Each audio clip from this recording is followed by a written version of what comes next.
Tere hommikust, head klassikaaslased ja Sergei Pavlov. Meie tänase videotunni teema on pingpinevus ja meiega proovime seda võluvat nähtust näidata ühe väga tuntud eksperimendi abil. Kui hakkate katset kodus kordama, tehke seda vaid täiskasvanute järelevalve all. Riskideks on üleujutus, uppumine, kukkumine libedal pinnal, teravad killud, raha, vee ja aja raiskamine. Vajadusel Päästeameti number on 112. Nüüd valmistume katseks. Katseks valmis.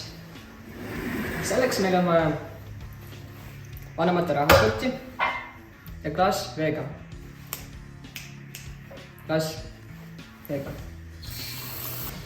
Mugavuse pärast me värvisime vett siniseks. Nüüd, kui kõik on valmis, saame eksperimendiga pihta hakata.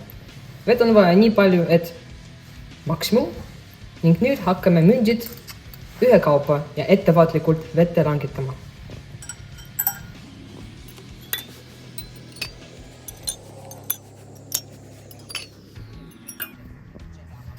Kui seda ei piisa, hakkame kasutama teised vahendeid.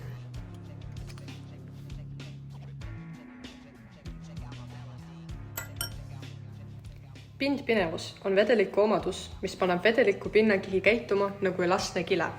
See nähtus tekib, kuna vedeliku sees olevatele molekulidele mõjuvad naabermolekulide tõmbejõud ühtlaselt igas suunas.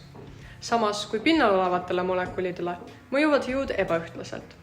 Selle tulemusena tõmbuvad pinnamolekulid rohkem kokku, moodustades justkui nähtamatu kile. Jälgime toimuvat maagiat. Nagu on näha, hakkab veekiht ülespoole tõusma, aga pindpinevuse jõud ei lase veel laiali valguda ning hoiab vee pinna kokku. Aitäh tähelepanu eest ning õppige füüsikat, sest need, kes füüsikat ei õpi, peavad kõik maagiaks.